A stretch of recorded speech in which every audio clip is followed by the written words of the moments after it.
Well, guys, today I try to explain a couple of things on how I do things. It might not be your cup of tea, but this is my workflow. And to be sure I covered it all, I made me a list so I can see what I need to talk about. I was reading, for some reason my comments doesn't show up here, but on my laptop it came clear to me that I have a lot of comments and I need to answer some of them. One guy said that he was using the smart EQ system and wondering if the graphic EQ in the dm3 was sufficient to handle it. I can only say yes, it is. If you need to adjust more than 15 bands in a system, I think there is some considerations to be made regarding placement, etc. Personally, I don't use the smart. I think it's taking too long, and I know some people are really good at using this system. There's another system available, it's called Fuzz Measure. For me, it takes a little bit too long, all of these methods with the sound card and so forth. I'm a live engineer first and foremost, so I rely on a simple RTA measurement, which is built into the mixer, and I can put a microphone, measurement microphone, a couple of places in the room, and I can see where my main problem area is, and go from there. And usually I actually don't use the graphic too much. I use parametric and roughly take away whatever kind of problem you have in the room. And in my humble experience, it's not a good idea to take away everything like it. You get a flat EQ curve all over the place. Well, some places maybe, some places don't. There's a lot of variables in this world, and one of them is how many people attend the concert. When the room fills up, it's gonna change your EQ settings a little bit, and I tend to leave it mostly untouched from about 800 and up. Usually it's the lower frequencies I have to take down a little bit. So on front of house I'm talking about now, and well, that's how I do it. As I said, I use the RTA metering, and I also have this on the telephone, so I can check different places. I think I have the phone in my pocket here, and this is like an app I'm using.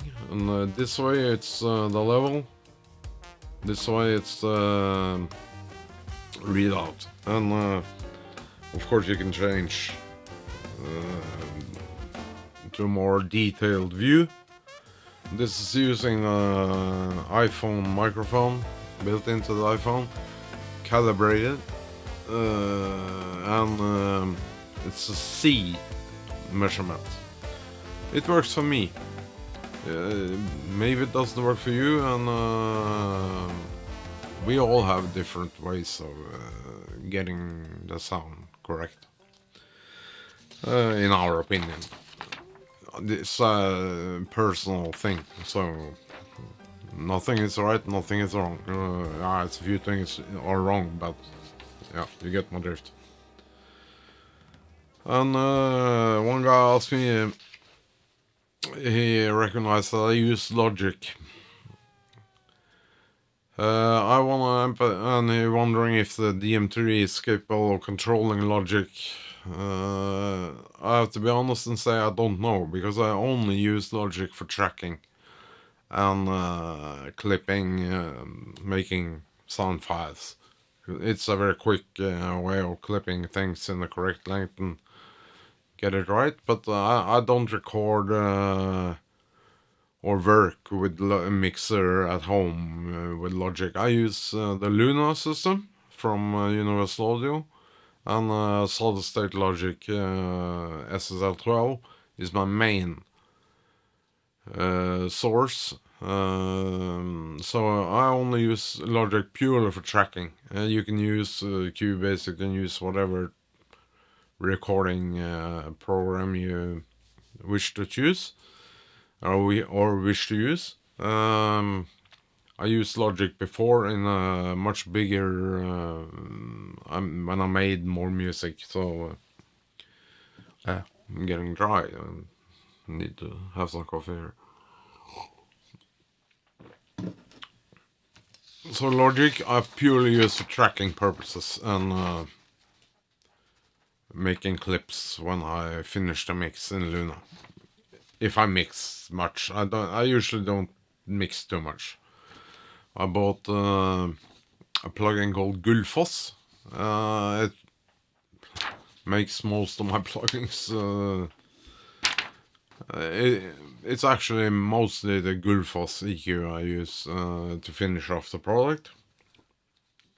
And I have this idea in my head that the source, I mean guitar amp, piano, whatever it is you're gonna make, that is where the sound is. And pay attention to how that sounds and try to get, I'm trying to get the sound in the sound system authentic and as close as possible to the sound I hear from the instrument. A major fault a lot of younger guys do is they're very fixed on the drum sound. And you have so loud drums that it kills the rest of the room, and it makes it automatically play a lot louder than you're supposed to. I'm not talking about the big hall or big outdoor festival stuff. I'm talking about smaller rooms like clubs, restaurants, so forth. Don't kill the room with drums. I mean, when you can feel the kick and it's really pounding on, and then you're gonna fill the PA with the rest of the band, it's gonna get extremely loud. So drums is the least important, in my opinion, instrument to check. Check the other guys first and put the drums in the mix, not above the mix. Or of course you shouldn't put the drums too far back. I rarely meet a drummer that plays that soft. So most of the drummers, especially in a more rock funk oriented way, play too loud and too much. So usually the problem is that you need to get loud so you can get the rest of the sources into the mix. And God bless, I am so fortunate that I work with professional jazz musicians mostly now in the later years, and they see this problem. But when you talk to many of the younger guys, they really want to feel the punch from the drums. Okay, that means today we're gonna play loud. And a very important thing is for me, in my case, to decide in how loud am I gonna be tonight, and take the measurements according to that. For instance, tonight I'm gonna play a maximum 94 dB in the middle of the room, and then I measure at that level.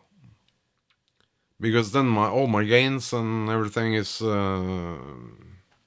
correct according to the output of the PA system.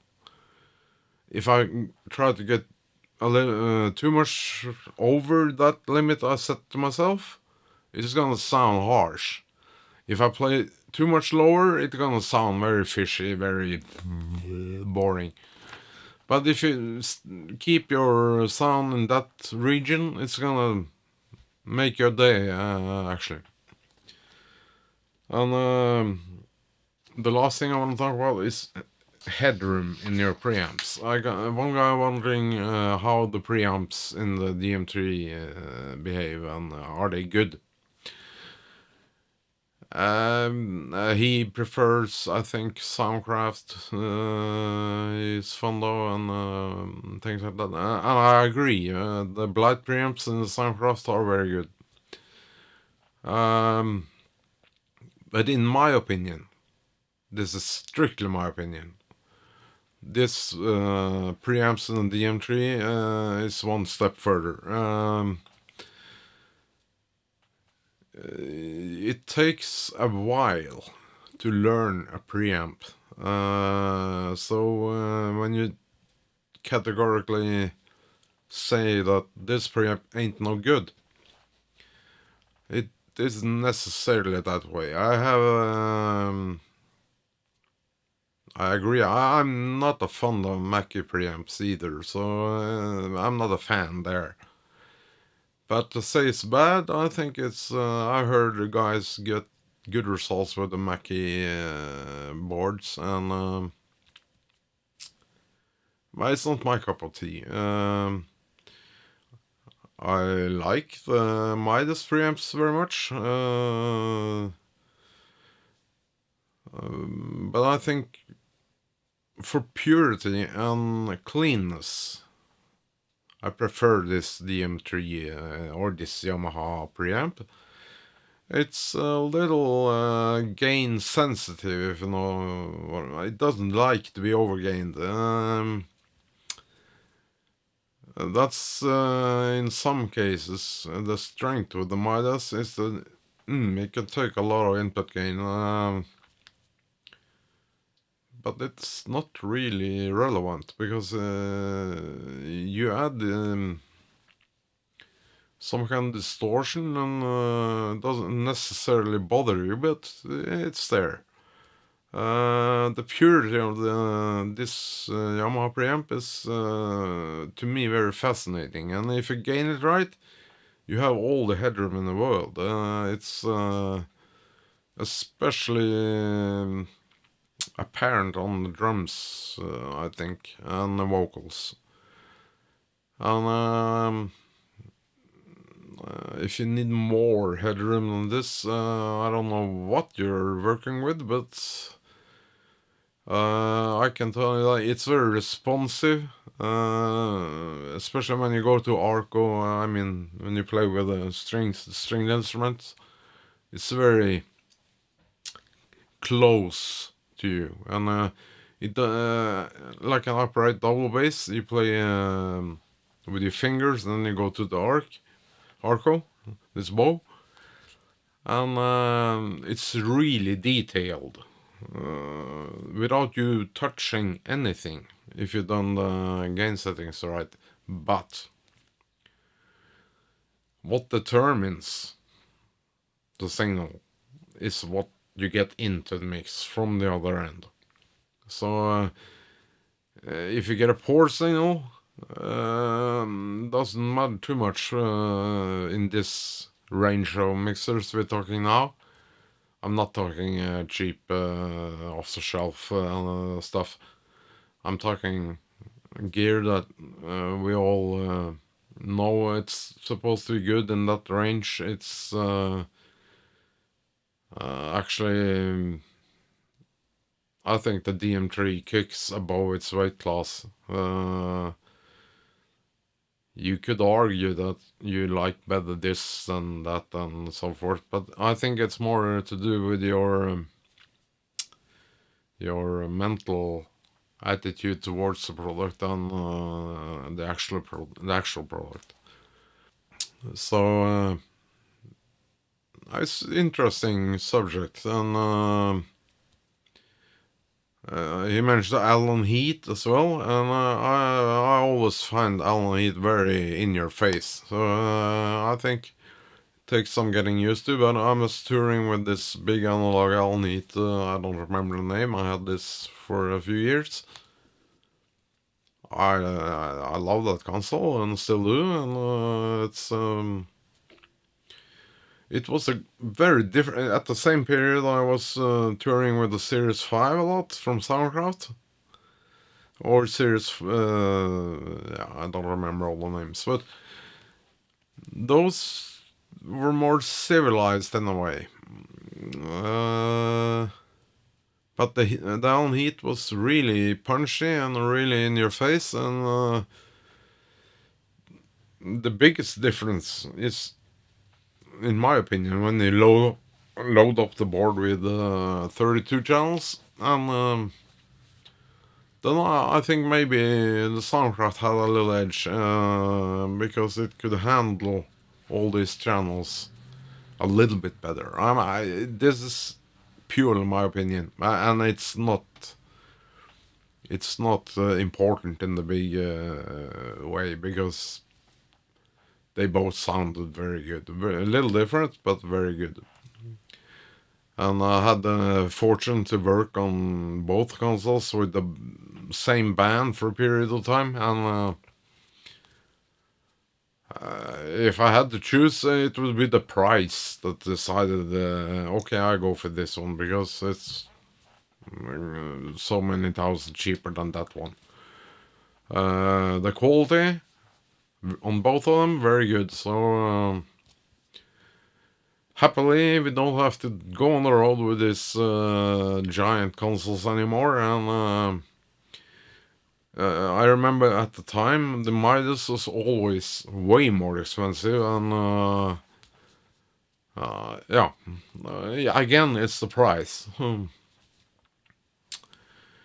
I think in Scandinavia, very concerned with the brand names and things like that, and that's okay.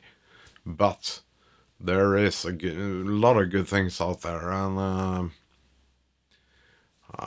it's a little bit too easy to say that this isn't good and this isn't good, because it does depend on the equipment anymore. The equipment is quite good in all. I'm talking pro level now, and it depends much more about how you use the things and learn different genres and so forth. It doesn't help you much to make a Lars Ulrich kick drum on string quartet or jazz quartet or whatever. Just learn your genre, and I can tell you, I always get scared when a jazz band arrives with the drummer and the kick is full of half the bedroom, and the toms sound like boom. It doesn't really. Oh, okay, this is not a jazz band. So then you have to go to the source and discreetly talk to the guy and say that, hey, mister, this kit doesn't work in this kind of music. Maybe it works with the Still Dan or something like that, but it clearly doesn't work on acoustic jazz music. Okay. Sometimes you get, what should I do? And then some other times you get, but I play every kind of genre. And okay, you do. Well, I need bop drums because you play in a bop band now. So if you are very experienced, you tune them like a bop drums kit. And if you don't care, you just leave it alone. So, but then I can guarantee you I don't want to use up the mix to make place for this kind of kit, because it's so heavily damped that you don't have access to the tone anymore, and then you have to make drum sound, and that's, in my opinion, completely the wrong way to go. So that was my little rant about drums. But I love drums. I really love drums. But right kit for the right place and the right music. There's so much more I could talk about, but time is going, and this is gonna be a long one. So grab a mic, get out, record something, and I'll see you. Bye.